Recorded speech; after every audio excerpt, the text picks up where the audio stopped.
So if you're going to create a contract, here's some good questions to ask. Again, we are in the right-hand side primarily as engineers.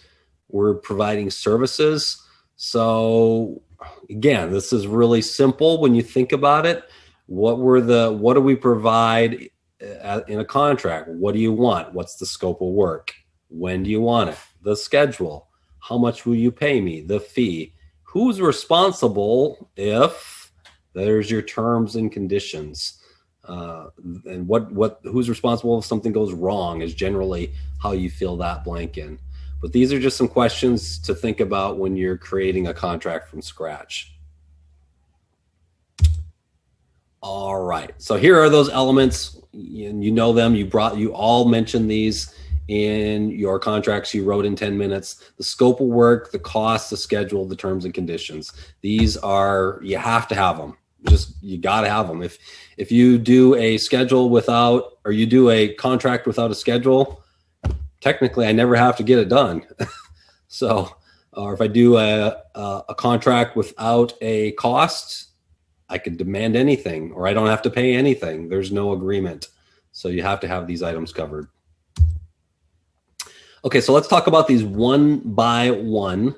Scope of work. If anybody has any questions as we go through this, just hit me up in the chat or feel free to just speak up.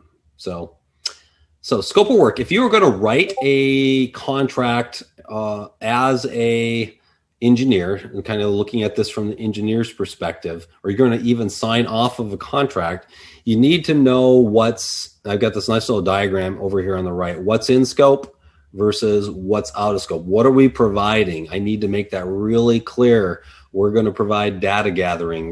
What are our deliverables? We're going to deliver you drawings, reports, calculations. We're going to attend meetings. That's in scope. We will do all these things for you, our client, and we're going to write that down. It might look something like what you see here. The following are included in the engineer's scope of work. We're going to conduct a desktop study. We're going to prepare zoning maps.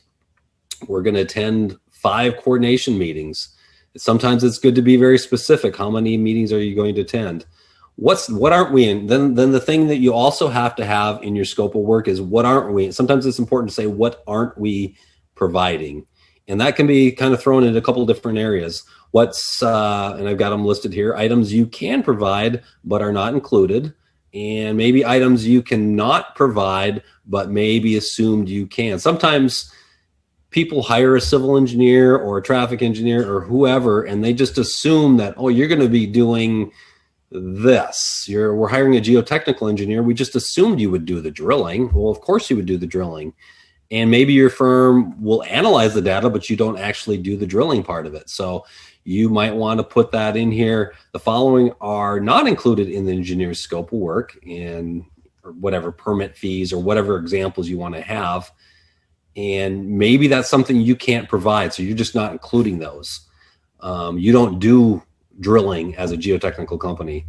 The following are not included in the engineer's scope of work, but may be added at an extra cost. So you would put something in that category, right? It's like that if you didn't think your client wanted this, but hey, if in case you decide, or you knew they were using somebody else to do this work, you might want to put it down. Hey, we can provide these things, but we're not including it at this time. All right, that's scope of work. Let's keep moving because we got a lot to go through. So let's talk about, so we hit on scope of work. The next item is these cost fee models. When you were all writing your contracts in that exercise, I think you all probably threw down, some of you threw down a number. Somebody threw down $75,000. We're going to do this for $75,000. Or, and that's what you're probably talking about there, is this lump sum, this pot of gold. We're going to do it, and here's the full total cost. Engineering contracts don't always work out that way. There's a couple other different types of things you can do. We can do it under time and materials. It might be, we just want to bill you for our hours. We're going to charge you so much per hour. And if we have a project engineer level person, they're going to charge you $100 an hour. And then they're going to spend, it just so happens that they spent 40 hours. So that's going to be 40 times 100 is, what is 40 times 100? $4,000 is going to be the cost of that project if that's the only staff that worked on that project. You could also do something called unit pricing. So let's look at these all in a little bit of detail. Lump sum, the pot of gold. So how would you write a contract that looked reasonable? It would look something like this. For the CPP parking structure number 5 project, the lump sum for civil engineering services as defined in the scope of work will be $92,000. I think the $75,000 was one, I forget which group's example. You're talking about a lump sum. That means for whatever amount of hours you and your staff are putting on this. Now, when I say your company, there's going to be a project engineer, there might be a junior engineer, there might be an admin person, you might get some time from the principal engineer, even the owner of the company might spend some time on this project. At the end of the day, it doesn't matter how much time you spend on that project. You could spend tens of thousands of dollars or hours, you're going to get paid $92,000. You could spend 2 hours total, you're going to get $92,000. You're like, hey, sign me up. This is great. I only have to spend 10 hours total on this project. We can knock this thing out and we're going to get a big payoff.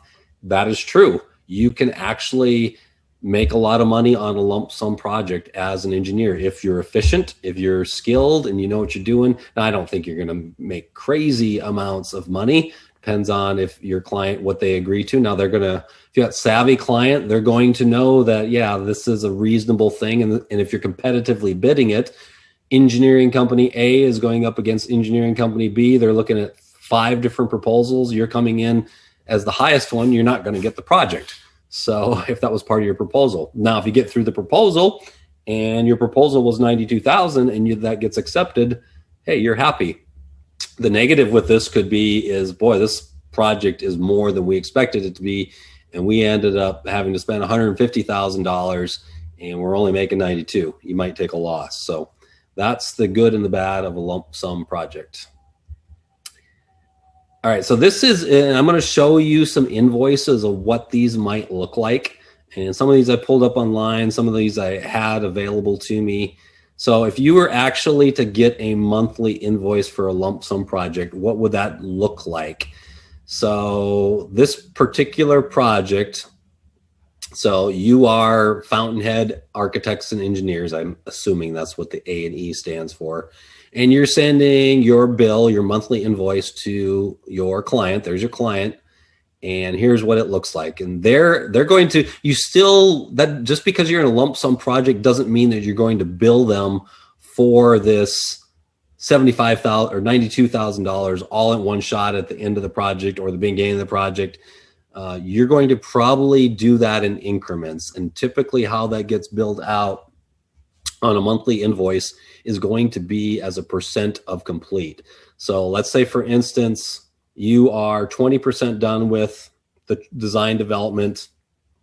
I'm sorry, excuse me, the schematic design, 25% complete with the design development, so on and so forth. You're going to bill out as a percentage of what you did that month.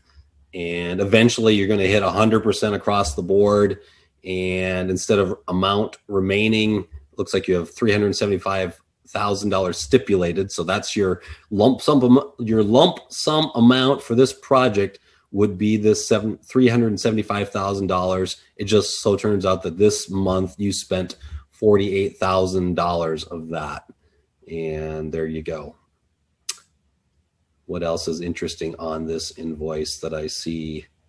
Late payments are subject to penalty fees. That's something that you would put in a contract. If you're going to have late fees, if you're going to bill out monthly, these are all things that go in the contract. How often are you going to bill out? You would need to say, we're going to have a lump sum. We're going to bill it out monthly. And if you don't pay us within 30 days, we're going to hit you with a late penalty fee of something, 10%, 2%. We don't know. Now, how firm you are on making sure they pay those late fees, that's going to depend on how much you really want to make your client mad at you. So you might not, or how much you trust them. If it's a brand new client, you might not be too eager to let those slip too long. You might not be fully trusting that you might not want to get too far into this without getting some payments back as a design engineer. All right. Any questions from anybody? Want to take a sip of coffee? You're all getting it good, because I may ask any question relating to any of these on the final exam. So be sure to get this stuff stuck in your head and help you out in your future. Okay, time and materials. I kind of touched on this a little bit already. So this is, if you're going to do a time and materials contract, and you're going to write it in the contract like this or something like this. For the CPP parking structure, I should replace my example with the CPP Bronco fountain. So I'll have to do that on to make that change. So for the CPP Bronco fountain, the civil engineering services as defined in the scope of work will be performed on a time and materials basis according to the attached billing rates. And you're going to have an elaborate sheet of going through, and we'll look at this more later, week 14, I believe, where we're going to get into a lot of this. And then you may include, I think one of you mentioned allowance, and again, not a term I use, but you may have this maximum. You might put that at the end, or your client might want a maximum of, say, $100,000 or whatever the maximum is for the project. So that's what a time and materials would look like. And let's see if I got an example here. I do.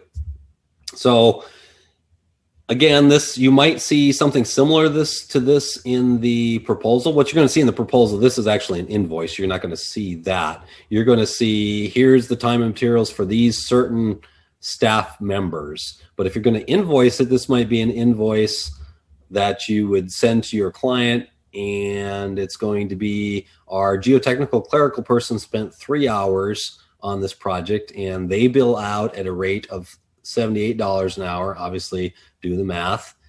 We have a CAD tech. They spent 10 hours. They bill it at $95 an hour, $950, so on and so forth. We spent the most hours with our geotechnical senior field technician. They spent 53 hours this month.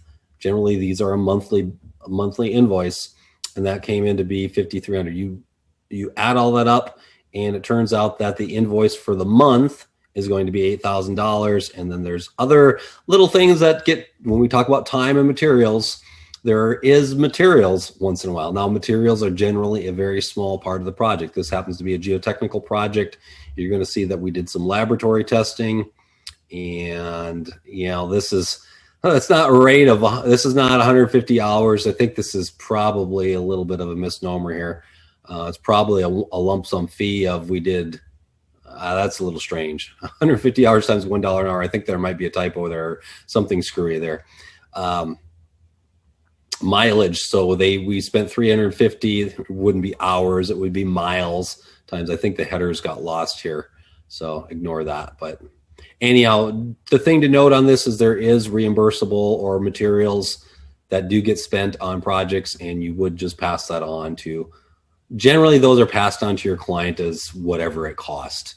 You're not generally making money on your materials, although you can have a 15% markup at times, just for the cost of actually having to put this invoice together. Does take time. It doesn't happen for free. So, okay. All good, says Robert. All right. And yet another sample of, what are we on, time and materials. So we got time and materials. You might see something like this if it was, I pulled this one off of the internet, surprisingly. And the city of Torrance, I guess, Torrance Airport had done this, and I don't know. It was available on the internet for free, so I thought I'd share it, and it looks reasonable. So you're going to have Curtis James is the employee. He bills out at $49 an hour on this project. Again, it's the same thing.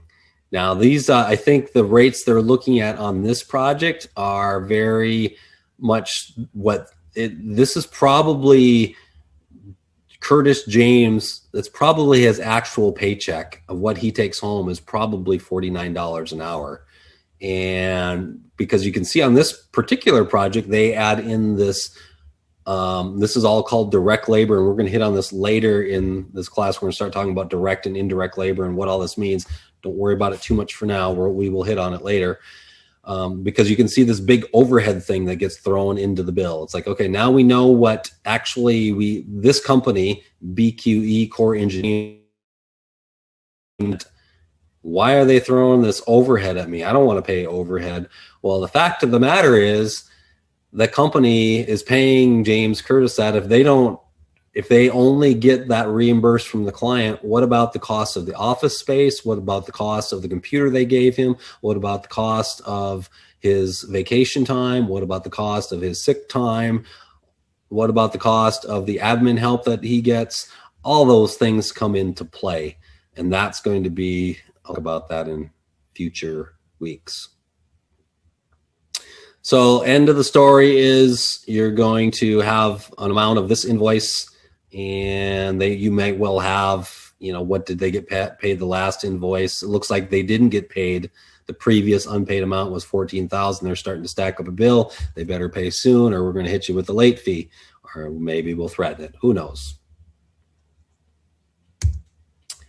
Okay, last one is unit price. I think we all know what unit price is. You go into 7-Eleven, you want to buy a bottle of Coke, and hey, there you go. We know it's $1.95. Do you think it's $1.95 for 3 bottles, or what can I see there? 9 bottles? No, we know that that's $1.95 per bottle. You can do engineering that work. It's not as common, but it can be set up that way. And here's an example here at the bottom.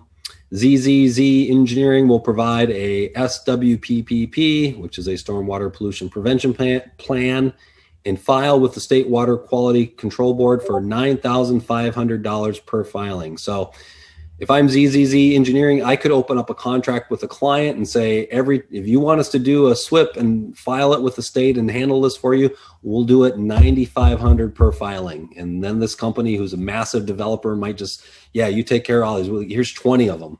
Okay, great. Now we'll do 20 of them times 9,500, and then they'll get paid. So, okay. And if you were to actually get a unit pricing sample invoice at the end of the month, it might look like this. So here is a very complex one, but I just wanted to show you that it exists. Here's your unit rates.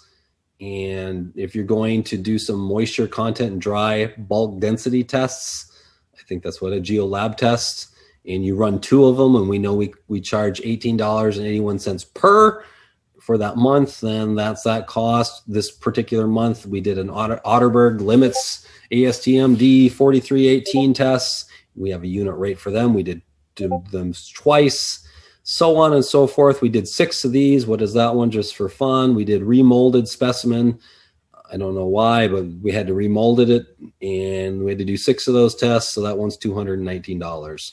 And at the end, at the end of the day, we're looking at a $2,000 bill for all this geotechnical lab testing that was performed. So unit rates. Unit price, I'm sorry. Unit price. Okay, so not last but not least, second to last, schedule. This can be really simple. I think a lot of you have that in there. Now you can kind of make this as simple as, I think one of the cases you had on there said we're going to be done by next month, or you can put a date to it by August 31st. Or you can develop a little bit more elaborate schedule. You can say, we're going to keep this schedule January 23rd. You're going to give us a notice to proceed with a signed contract. Okay, by the 30th, we're going to need a little bit of time to ramp our staff up. Well, a week later, we will start. By March 1st, we're going to give you a 50%. April 1st, we're giving you 90%. And April 27th, we're going to be done with our final engineering drawings. And now that's all dependent on if you give me that signed contract on January 23rd. So that's a schedule. That's a kind of a simple schedule that you would probably normally see in a contract, or it might just have a drop dead date. Some contracts you can put in a very detailed schedule, and this isn't even as detailed as these Gantt charts.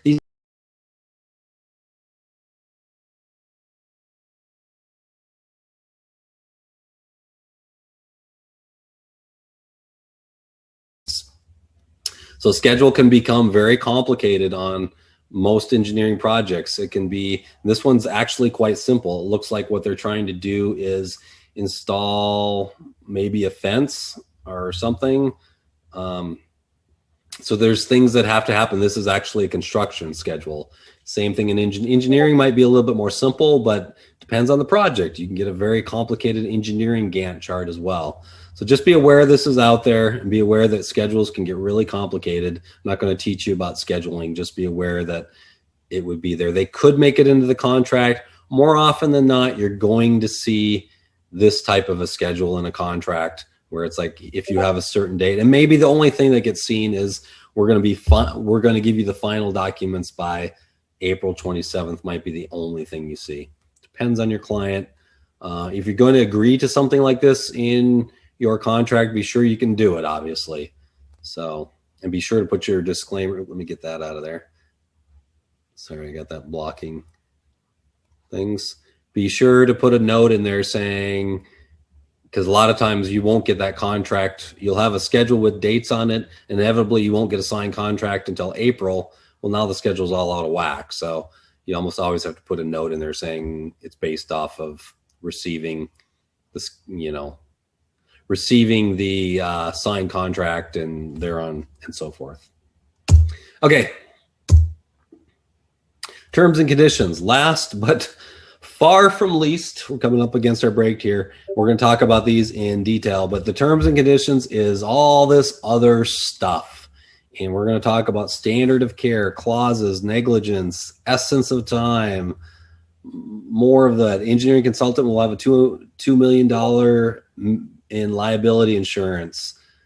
But it could be anything. With this last bullet point, this isn't all the terms and conditions. This is all the long stuff you got to read. You could have, if you had a client that you were doing a new something for Prince. I just use a stupid example. I'm from Minnesota. Every Friday, all engineers will wear purple to honor Prince. Sure. If you want to agree to that and they put it in the terms and conditions, you can put whatever you like in there. There's no limits to what you can put in the terms and conditions. Now there are limits to what you should accept as an engineer. If wearing purple is if that's what you got to do to get the contract and that makes your client happy, then so be it. Now the client comes to you and says, hey, you guys are going to have a warranty of 100 years on your design. Well, we might have to talk about that. We will talk about that after the break. So, okay. Any questions before we hit the break? I lost my chat. I got to pull that back up. And all right. Great. So let's take a 10-minute break. See you in 10 minutes. Appreciated from anybody? Yes, we can hear you. Okay, great. Thank you. All right. So what we're going to do right out of the gate, I'm going to form you all into breakout rooms again. And it's going to be our mini exercise number 2. I'm going to get you a little bit more time on this one.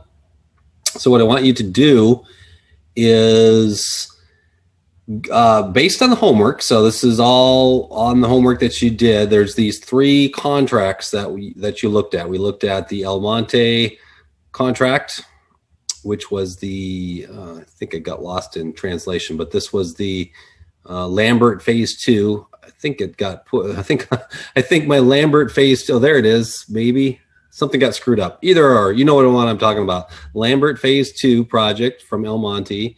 There was the Los Angeles Air Force Base environmental assessment, and there was the Bellevue Youth Theater expansion. And part of the homework assignment was you are to tell me your executive president, which one do you think is the most riskiest contract? And this is going to be based off of things that we're going to be discussing here in a little bit. The terms and conditions, things like indemnification or so on and so forth. Won't get too much into it. But what I want you to do is have a group discussion, say 20 minutes with your group, and just have a discussion. Which one of these is the most riskiest? Why do you think it's the most riskiest? What was written in the contract that you thought was kind of a red flag if you were asked to sign this or take this on. And what I want you to do when we come back as a group is identify, and it can be multiple things. Maybe it's like, it wasn't anything really blatantly wrong, but here's our reasons why we think Bellevue Youth Theater expansion is the riskiest for us, and what your reasons are. So when you come back, I'll be looking for, again, which one of these three did you identify, and what was I don't need all of them, and maybe we'll see what variety we get amongst groups, who came up with what. So any questions before I break y'all into groups? I might make this 15. I think I'm going to make this 15 minutes instead of 20. Let's make it 15. I think 20 is a little generous. Well, just we got to try to keep pace here. So 15 minutes. I'm going to break into groups. All right. Breakout rooms. And let me recreate. I'm just going to recreate because I think some people might have joined us. Yep. We're going to do 6. Oops, wrong direction. 4, 6, there we go. Recreate. Okay. All right. Any questions real fast? Otherwise, ready, set, go.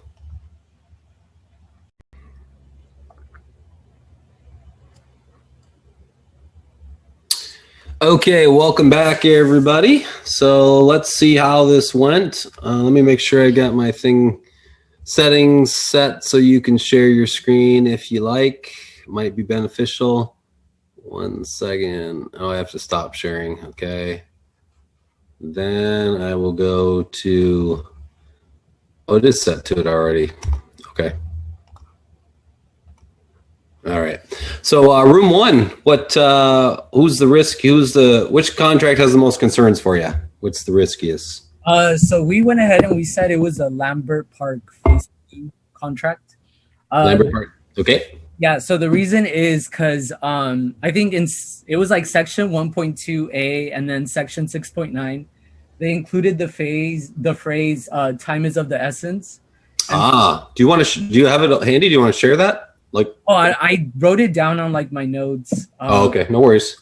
Yeah, but it was section 1.2a and section 6.9 where they said time is of the essence, and then also why is that a concern?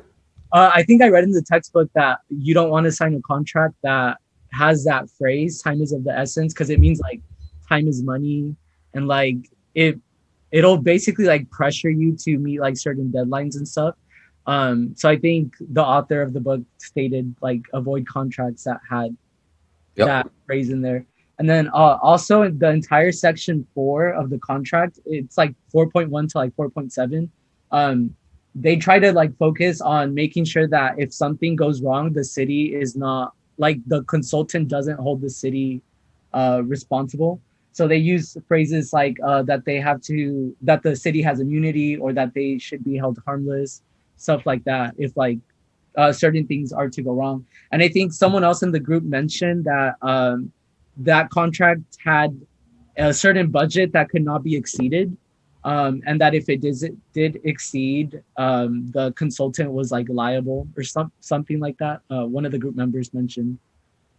Yep, I'm just trying to pull up to see if I have that handy. Well, let's go back to your time is of the essence. So that's a great one, and as why the textbook says it, that's fair. So if you think about that, the problem that you're going to run into if you agree to time is of the essence, it's so vague.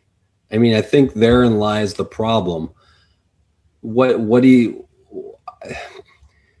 Just because something takes a long time, engineering isn't something that happens overnight, and there's a lot of things that go into projects. I think you are all starting to get a feel for that during your college education and whatever experience you've had, or if you haven't, this class hopefully will help you get an appreciation for that. Engineering doesn't happen overnight. Things take time. There are things as a design engineer that really are outside your control at times. You might want to get those drawings out, but there could be something for some reason that's slowing it down. And even all that said, it might really take 30 days of design for you to, even when you have all your information, to get it together. So unless it's tied with a specific schedule deadline, it's really hard to quantify time of the essence. And now all of a sudden you've agreed to that, and something didn't go the way your client wanted it to as far as timing. Well, your client, he or she is going to say, you weren't urgent about this. Time was not. And what's your defense? You agreed that time is of the essence. And it just puts you in a bad spot that you don't want to be in, is really the thought on that. So, and when you sign something in a contract, you want it to be definitive. You have to have it be definitive, a definitive time. And so, yeah, just avoid that. So good one. And your second one had to do, I think, without pulling up the contract, maybe the future groups, you can try to have it. It's nice to be able to pull up the contract. I was going to look and find it here in a second. But I think it sounded like it had to do with indemnification. And let's hold off on that. But I think you're on to something there. Let's see what the other groups have. So room number 2, what do you got? I'll go ahead and speak for group 2. What you were just hitting on was essentially what we had kind of identified. Oop, right here. Okay, if you can see my screen. Oh, let me stop sharing here, and then yours will pop up. Hopefully. Yep, I see it. Yeah, so it seemed like in this contract for Lambert, or the RFP for the Lambert Phase project, it seemed that there's a lot of language that puts the consultant in a bad position in the event that anything happens. Like here where I have highlighted, it talks about people that work for the city basically not being held accountable for anything or tied to anything that happens wrong with the project, which seems to me a bit of a risk entering something like that. Like you're going to be the only one held accountable in the event that something happens. So that was our reasoning there. No, I think that's great. I think you hit it. Could you leave that up there just for a second? Sorry. Yes. I think there's some good stuff on there. So the one thing with indemnification clauses, and that's what this is, indemnify. So be sure you understand the definition of indemnification. So it's almost, you can kind of figure it out just from what they're saying here. Indemnification clauses are fine as long as they're fair. So, and what should an engineer indemnify their client of, in this case, the city? What can you as an engineer say, we hold the city harmless for this? And really it should be limited to what are you providing to the project as an engineer? You're providing design, you're providing calculations, you're providing drawings. So what if you're going to indemnify the city, you're going to make them harmless to what you did, that would, only thing you can really hold them harmless or indemnify them from, or as a result of, is your design, your bad design. I mean, usually indemnification is something goes wrong. So if you're negligent, yeah, that's fair. You can indemnify the city from any negligence you demonstrated on the project, or if you're made a bad engineering choice, the city won't be responsible for that, and that's fair game. Now, as far as the whole project goes, I don't know about, let's read this. When the parties agree that the city's elected and appointed officials, officers, blah, blah, blah, should be protected from any and all losses, injury, claim, lawsuit, blah, blah, blah, arising related to the performance of this agreement. Well, then I agree. I don't like, they should just say, what I would, if I was engineer, I'd scratch out performance of this agreement. I think everything's fine related to the performance, related to the negligence of the engineer. If you simply replaced performance of this agreement, scratch it out and put negligence of the engineer, that would probably be acceptable. That is acceptable. The problem is if you make it so vague that I don't know what in this agreement could be construed as a whole project. I agree. So careful with wording, and that would be something you'd want to look at there. Did you have anything else, or is that kind of your one thing? That was what we focused on. It was none of the other, yeah. Okay, fair enough. Good eye. Room 3. Got anything? Do you have anything different? Yeah, we found, let me share my computer screen. Can you see my computer screen? Yep. Yeah, we found this sentence: this hold harmless and indemnification provision shall apply regardless of whether or not any insurance policy are determined to applicable to the claim, demand, damage, liability, loss, cost, or expense. According to the textbook, the design professionals should try avoid grading to indemnification for items that are beyond their insurance company's coverage. So yeah, that's good. So let me read this. It's always tricky with these contracts you read. I was like, what are they saying? Let's all read it again. This hold harm. Okay, they got it's kind of a weird wording. This hold harmless and indemnification provision shall apply regardless of whether or not any. Okay, so yeah, good catch. Yeah, so you don't want to exceed you want your insurance to cover what you're doing. So textbook is on. That's a good catch. If they're going to say, hey, you went way beyond your insurance, then you're going to be held responsible for it. Yeah, you don't want that to be the case. Or something goes wrong, your insurance covered $1 million, but the problem was $20 million. You don't want to be put into that position of being responsible. And if you do, then you won't have a company left because you'll go bankrupt. Okay, good catch. That was group 3, right? yes, group 3. Okay, thanks for sharing group 3. And let's move to small group 4. Do that, our groups are thinning out. Did you have anything different, group 4? Yes. We felt like the Los Angeles Air Force Base was maybe the riskiest. We felt like that because in the contract we saw that there could be any claim made by the owner that could come back and they could be sued for up to the first year after the project was completed. And we felt like a lot can happen in a year, or things can maybe impact the project, and that being sued or those lawsuits were maybe a big risk. Do you have the section where that was at, or can you present that, or no? No, I actually believe we're all on our phones, so we were just jotting down notes and what we were talking about, what we did on the homework. Okay. So it's more of just a conversation. Well, I can see if I could pull it out, but I think it probably might extend us on time. So the general, repeat that one more time. Sorry. So it was LAAFB, and they were, what was it again? I'm sorry.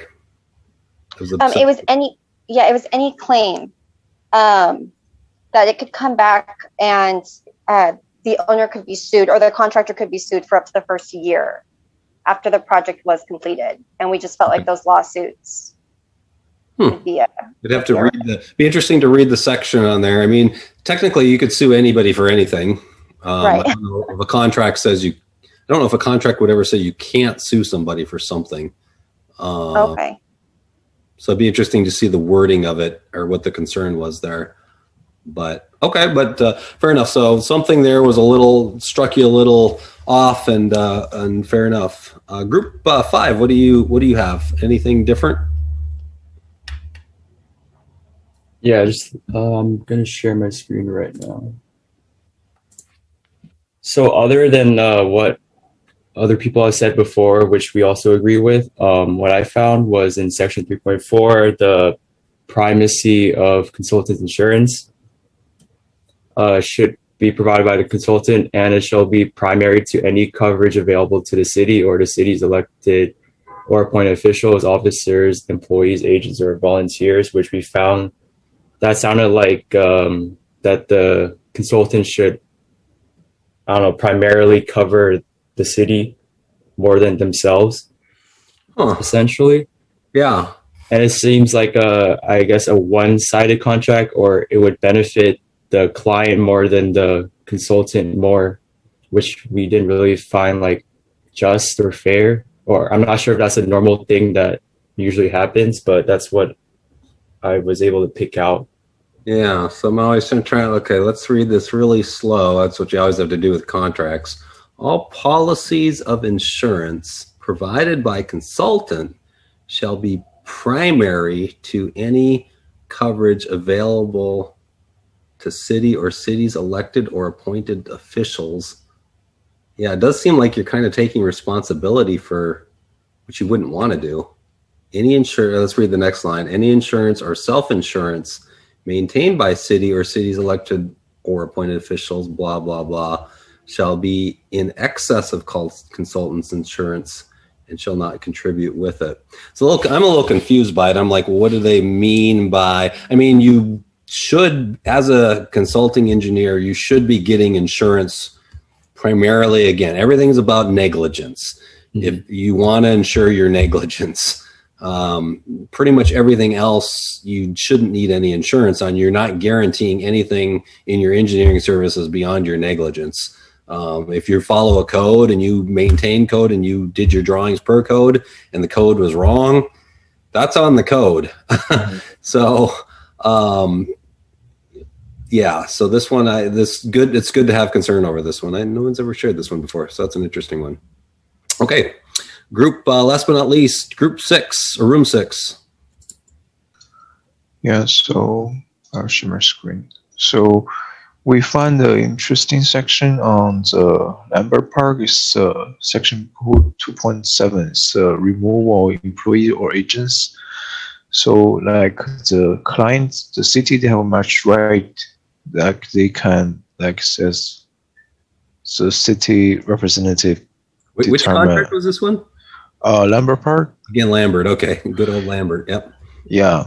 So I think when they put our consultant in a bad position when there's like a negotiation or argument, because the city have a lot of rights, they could like determine you as cooperative and remove you from the contract.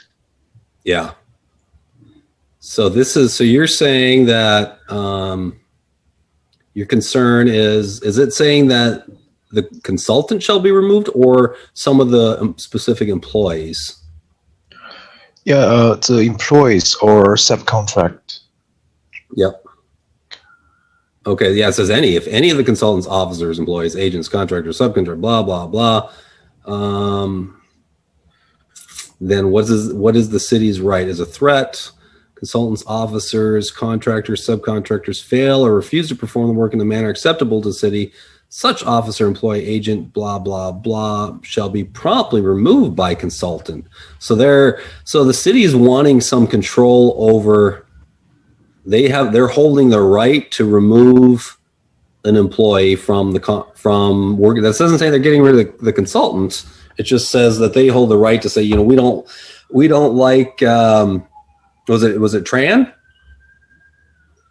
Yeah. Yeah, well, so if you were working on the project, Tran, they could say, we don't like Tran. He's not providing work in an acceptable manner. They could say, we want him off the project now and replace him with somebody else. So that's a good catch. I mean, I don't know that it's a deal breaker. It's definitely a little bit intrusive. Okay. As a company, you should really have the right to staff the project the way you want to some degree, but some companies and clients may, usually this turns into a conversation. If you get, and I've seen this happen before, where you get a particular employee and a client just for whatever reason is not happy with the consultant's employee's performance or how they did something or other, they will generally not necessarily go straight to that employee. They'll probably go to one of the officers at the consultant's office and saying, Tran is just not, we're not liking how he's handling things. Can you put a different employee on it? Usually that's how it will happen. It won't necessarily, but here they're actually getting it in writing. I don't know that always goes into writing, but Is it bad? Is it wrong? It's debatable. It could certainly be a concern, because how big is your, and some of this is going to get into how big is your consulting firm? Are you able to restaff with somebody else if they just don't like somebody? So those are things you'd have to weigh. So, okay, good catch. Thank you. All right, let me present my screen again here.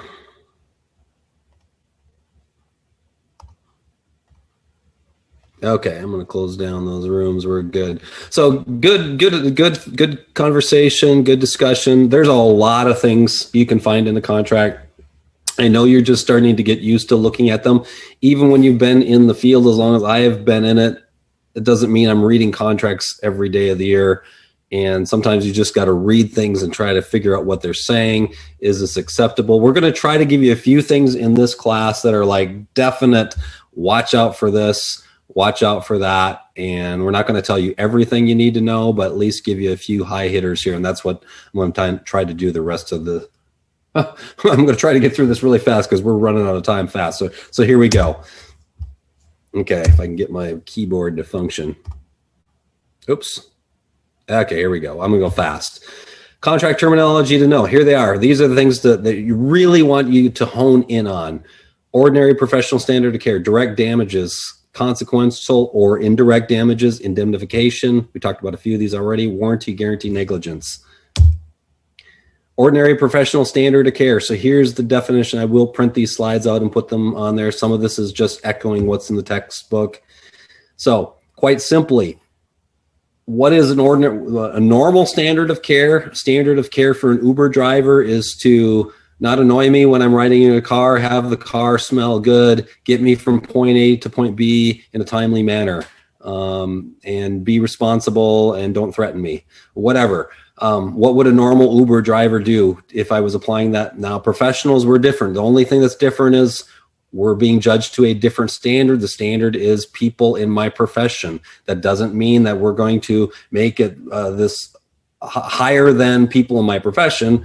It's just an ordinary professional standard of care. What would another civil engineer who does traffic design say about my design? Would they say it's acceptable? I'm good. If they say, what in the world, this guy's, I can see he's never practiced a day in his life, get him out of here. That's terrible. Now, it can't just be one. It needs to be kind of a community of engineers that say that. That's the standard of care. Okay, no mention of standard care in the contract. You should, anybody want to guess? Sign the contract, don't sign it. Put your votes in the text into the chat, please. We'll see. I should have put this as a poll. Let's see, where's the chat? It's not in the, it doesn't say a word about standard of care in the contract. Do not sign, don't sign, don't sign. See, everybody's don't sign. All right, for those of you who are bold enough to answer, thank you for being bold, but you are wrong. You should go ahead and sign. The standard of care by default is applied to any contract. So the moment it's okay if it's in there, but you better read it close. If it's not in there, perfectly fine to sign it. It's okay to sign the contract. The reason being, we know that this is an engineering contract. We know that you have to follow the standard of care. If it's in there, what should you look out for? Look out that it heightens it. If it says we want you to perform engineering service at the highest level of engineering, well, no. What does that mean? That means you need to be in the top 5% of all engineers. What does that mean? You're designing to a code. I don't know what that means. You've heightened the standard of care. That can be a problem for you in a contract, because if you're not adhering, if you sign that and you didn't adhere in their mind to being in the top echelon of engineering services, yeah, now you're in this debate situation and it's really hard to say you met that. So you don't want to sign it. It's okay to say the engineer shall adhere to the professional standard of care and to the practices within the profession and what normal engineers, that's all good and fine. That's what you want it to say. Direct damages, it's okay to be responsible for direct damages related to, if you're negligent and there's a direct damage, you designed a bridge, the bridge fell, there's direct damages, which could be a lot. it's okay to sign that. You want to be careful of indirect damages, though. So don't sign indirect damages. Those are damages. Consequential damages are those damages beyond the direct damages suffered by the non-breaching party that are reasonable, ordinary, and prudent stranger would not expect. Bridge falls cost a lot of damage. Hopefully nobody died, but you're going to pay for those damages. But then, the neighbor is traumatized and won't ever go out in public again. And she sues you for psychological or something that people might be like, well, I wouldn't have expected that. Yes, you don't want to be responsible for indirect damages in contracts. Indemnification, we talked a little bit about that as you went through the Lambert. Compensate for damage or loss sustained, expenses occurred, guard against anticipated loss. Nope, that wasn't what I was looking for. That's not the right definition. Ignore that for now. We'll come back to that. We're going to go. Warranty, we talked a little bit about indemnification. That indemnification, for some reason that didn't look right. Indemnification is simply I'm going to do a project. I'm doing it for you, the city. I'm going to hold you harmless against my negligence. That's really what it's all about in the contract. But I'm not going to indemnify you if you screw up as a city or you do something wrong in the city. I'm not indemnifying you for that. Or if some other contracts or the project gets delayed because of permitting issues that I can't control as an engineer, I'm not indemnifying any of that. If I screw up and negligent, I take responsibility from that and hold you harmless. That's indemnification. Warranty is a written guarantee. I think we know what warranties are. You get a warranty on a television or a computer when you buy it. It's good for 1 year or 2. You get a warranty on a car. It's good for 5 years. If something breaks down, you can go back to them. Engineers, we don't do warranties.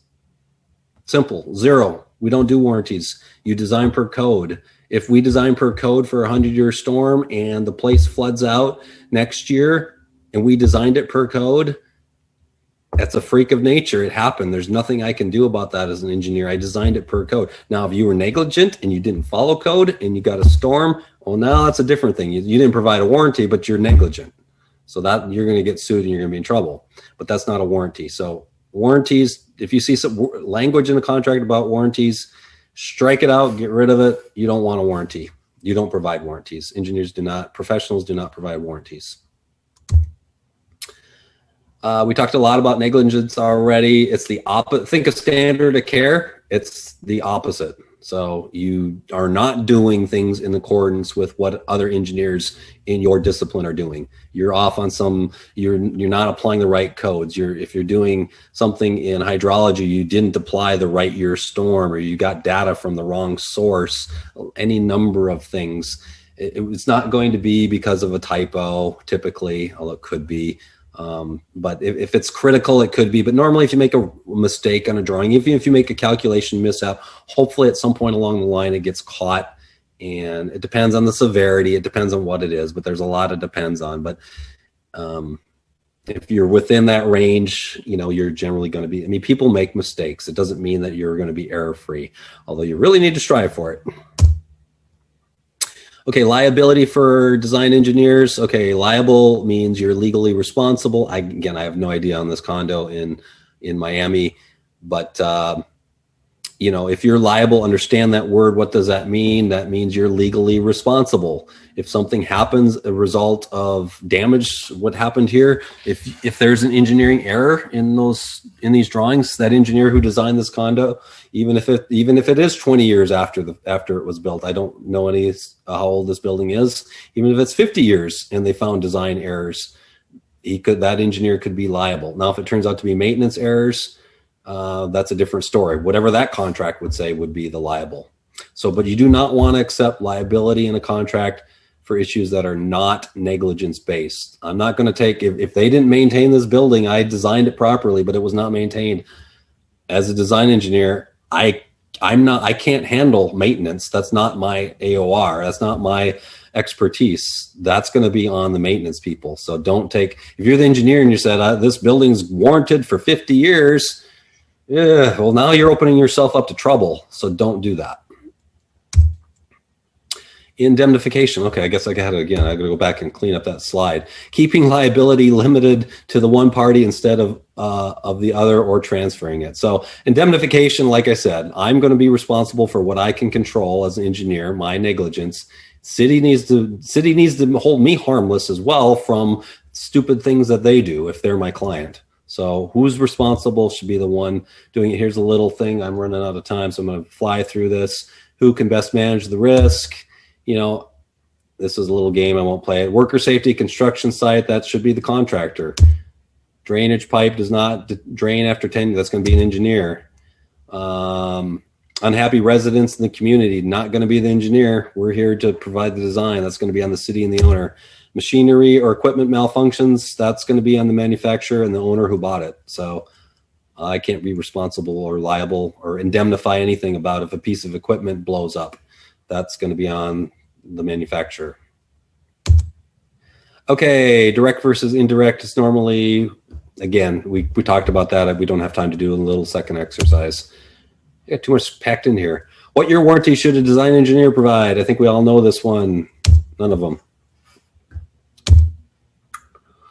Okay, so what I want you to do is think about all these things we went to. Think of, you got a toolbox. Think of these are your tools. I'm going to go through standard of care. Don't heighten it. That's the tool. Negligence only. Direct damages only, not direct damages. Warranties none. Indemnify for your negligence and whatever they're responsible. If you can get these things in your head, I'm going to ask you on the final to look at some contracts, and all you have to do is be able to kind of make this determination. These are the tools that you should really focus on. Again, I will print this out and put it on Blackboard. Hey, that's it. I flew through that and too fast, but I needed to do that. So sorry about that. Okay, so next week, next Tuesday, we are doing a class exercise. I have assigned you to groups. Professor McKenna will be leading this. It's a mandatory class exercise. You should read through that, start working on that as soon as you can. Do you have any questions? Any of those who've previewed that? If not, no big deal. It should be pretty obvious once you read your assignment. If anybody is not assigned to a group, which you shouldn't, you should all be assigned to either Big Corp or Inland. I forget what it's called. I don't have time to look it up. But there's two groups. You'll figure it out once you see your homework. If you get your homework assignment and you're not to a group, definitely email me or Professor McKenna ASAP. You'll definitely want to prepare for that and get that ready. If you don't read the document and you don't do your homework, you're going to be lost during the exercise and you won't get out of it what you need to get out of it. So be sure to do that ahead of time. Next, so that I will not be here Tuesday. Monday. I keep thinking we're Tuesday, Thursday, so my bad. Today is Wednesday. Monday is the in-class exercise number 2, lesson 11. Next Wednesday is lesson 12. Yes, lesson 12, which is going to be on the PE license and ethics. If you could hold off for a couple days, I will put don't start. You should do the lesson 11 homework first anyhow. Wait on, I'm going to tweak that one a little bit. So don't start that one until I put a message up on Blackboard. I should have it ready by Friday at the very latest for Wednesday's assignment. I know we move at rapid fire pace in this class because we have to, because it's a shortened session. So any questions?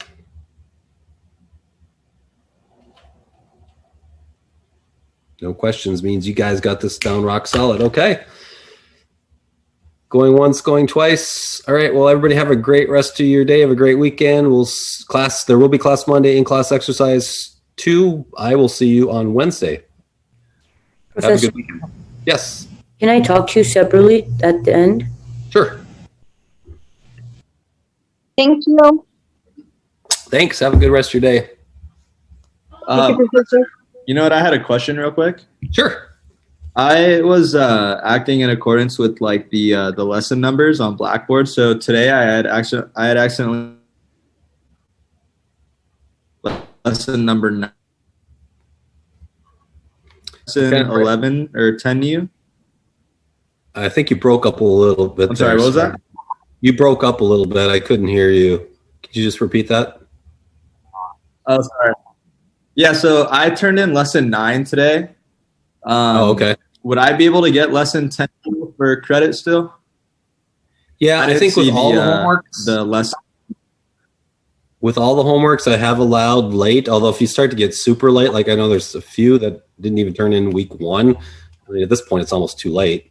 So I will deduct some for late, but if you get in sooner than later, it won't be as much. I don't know. Generally, if you're going to be a day or two late, I'm only going to deduct a point. If it turns into be a week, maybe a couple points. You start getting 2, 3, 4 weeks, now it's going to get a lot harsher. So get in as soon as you can. All right.